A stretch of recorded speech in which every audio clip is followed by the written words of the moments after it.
যারা হাওয়া ভবনের মতো একটা ঘৃণিত প্রতিষ্ঠান গড়ে তুলেছে, বহু মানুষকে নির্বিচারে গুম করেছে, হত্যা করেছে, তারা সকলেই বহাল তবিয়তে যে যারা আওনা ভবন, যারা আয়নাঘর না শিখাই দিয়ে লাভ নাই। যেটা মুখ ফুসকে বাইর হয়ে যায় ওইটা শিখাই দিয়ে কোনো লাভ নাই।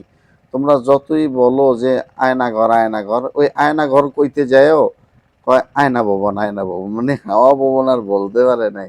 ঠিক আছে, একটা জিনিস কি জানেন, মানে পাপ যখন গাভীর হয়ে যায় দেখবেন তখন অটোমেটিকলি মানে যে কথাগুলো লুকিয়ে রাখতে চাইছিল ওই কথাগুলো বের হয়ে যায়। অর্থাৎ ওই যে মানে থলের বিড়াল বের হয়ে যাওয়া আর কি, থলের বিড়াল বের হয়ে যাওয়া একটা কথা আছে না, ওই রকম অবস্থা হয় আর কি।